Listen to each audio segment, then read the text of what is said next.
Oklahoma wants to make it a state crime to live there without legal immigration status. Oklahoma Governor Kevin Stitt joins me now. Governor, Justice Department is suing you for this. But it seems to me that it's really all about who controls immigration policy, the feds or you guys at the state level. Is that what you're fighting for?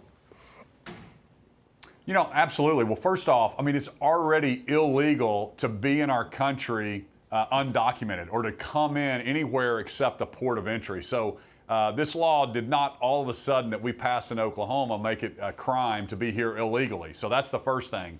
But, you know, again, we've got to have a secure border, but we also believe in immigration policy and workforce. So we're actually trying to solve that in Oklahoma. And I set up a task force that would really put H-1B visas back in the state form. And so we want the state of Oklahoma to be able to determine who's in our state, who's working. Let's make sure that we know who they are and meet the needs of our workforce, quite frankly. But we have to have a secure border. We stand on that in Oklahoma. But you want more H-1B visas, don't you?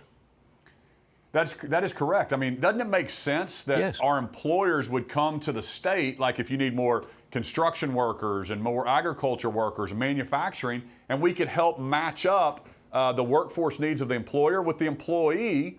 And we're like the country that everybody wants to come to, but we're not utilizing that.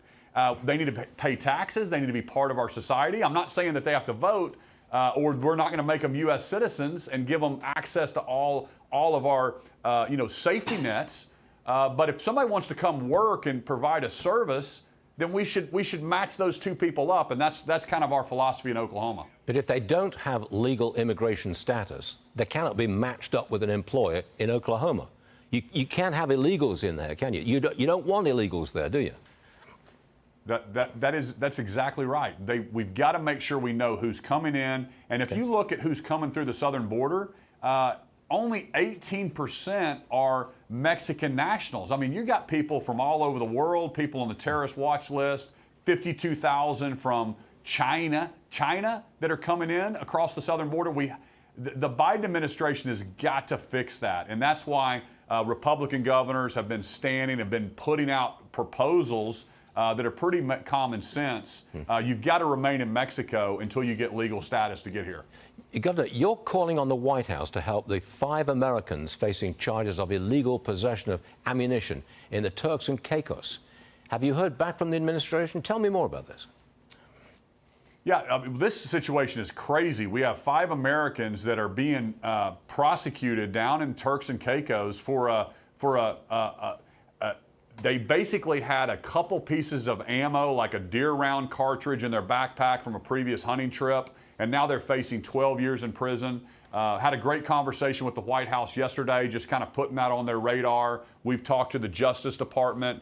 Our U.S. Senator led a group that went down to Turks to talk to them. I've talked to the ambassador, the governor of Turks, but the punishment doesn't fit the crime at all. And these are great Americans that basically had a piece of ammo in a bag, in a backpack, and they're facing 12 years in prison right now. So it's just unbelievable. It is indeed. Governor, before we leave, 20 seconds, is it correct to say that Oklahoma is the most Republican state in the nation? You know, I think so. I mean, all 77 counties went for President Trump, so yes. Well, glad to have you on the show. Governor Stitt, come back soon.